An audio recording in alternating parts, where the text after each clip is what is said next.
இந்த பதிவில் வந்து பார்த்தீங்கன்னா மதுரையிலேருந்து நண்பர் பாலசுப்ரமணியம் வந்திருக்காரு. அவருக்கு கிட்டத்தட்ட வயசு 48 வயசு ஆகுது. இப்போ 48 வயசில் ஒரு கல்யாணம் முடிச்சிருக்கிறாரு. ஒரு மாதத்தில் வந்து பார்த்தீங்கன்னா அவங்களுக்கு வந்து பார்த்தீங்கன்னா அந்த பெண் ஒரு கருத்து வேறுபாடு காரணமாக டிவோர்ஸ் ஆகி அவங்க போயிட்டாங்க. இப்போ அதுக்கப்புறம் பார்த்தீங்கன்னா ஒரு 4-5 வருஷமாக இவருடைய ஒரே அக்காவுடைய வீட்டுக்காரன் தவிர்த்தாரு. அவரும் இப்போ அவருக்கு ஒரு பெண் ஒரு ஆண், அந்த 2 பிள்ளைகளிலே பெண்ணு மட்டும் இப்போ கல்யாணம் ஆகிருக்கு 32 வயசில், பையன் 30 வயசில் இருக்காரு.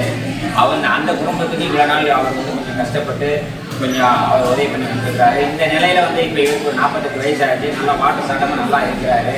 என்ன வேலைன்னு பார்க்க தயாராக இருக்கார். இப்போ வரைக்கும் மதுரையில் ஒரு 15,000 சம்பளத்தில் இருக்கிறாரு. இவர் வந்து பார்த்தீங்கன்னா மதுரையில் கேப்புது ஜவஹர்புரத்தில் இருக்கிறாரு. இப்போ இவருக்கு வந்து ஒரு மனைவி ஜாதி மதம் கடையில் குழந்தையோட இருந்தாலும் ஏற்றுக்கிறேன், வீட்டோட மாமையாக தான் ஏற்றுக்கிறேன் அப்படின்னு சொல்லி வந்திருக்கிறாரு. இவரை பார்த்துட்டு இவருக்கு ஒரு நல்ல குடும்பத்து பெண்ணாக வேணும்னு எதிர்பார்க்குறாரு. நீங்கள் என்ன எதிர்பார்க்க இருக்கோம்? எல்லாம் தான் பரவாயில்ல, சரி ஒரு துணை வேணும், வீட்டோட மாப்பிள்ளை என்னாலும் பார்க்க தயாராக இருக்கீங்க, இதுதானே உண்மை. சரி ஓகே. இப்போ ஏன்னா சொந்த பந்தங்கள் யாராவது இருக்காங்களா என்னன்னு கேட்பாங்க. இப்போ உங்களுக்கு சொந்தம் தான் அக்கா மட்டும் இருக்கு. அக்கா வீட்டுக்காரன் டிவோர்ஸாக அவர் இறந்துட்டாரு, விபத்தில் இறந்துட்டாரு. இப்போ உங்களுக்கு சொந்த வீடு நிலங்கள்லாம் ஏதாவது இருக்கா? சொந்த வீடு நிலங்கள்லாம் எதுவுமே இல்லை. இதுவரையில் உழைச்சி அன்றாடம் அவருடைய பிழப்பு மட்டும் நடத்தி வர்றாரு. பீடி சேர்த்து தண்ணியாக உண்டா? தம் அடிப்பீங்க. சரி, அதாவது பீடி சிரட்டு அதாவது எம்மாதிரி உண்டு அப்படின்றாரு. தண்ணீர்கள் அடிச்சிருக்காருன்னு சொல்லியிருக்கிறாரு. அவருடைய வருமானம் அதுதான்.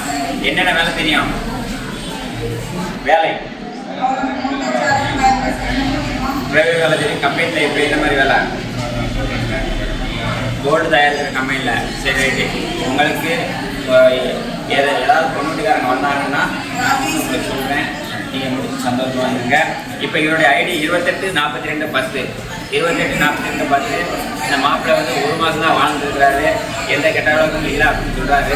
அதனால் இவருக்கு ஒரு நல்ல மனைவி அமையருக்கு வாழ்த்துக்கள். நன்றி.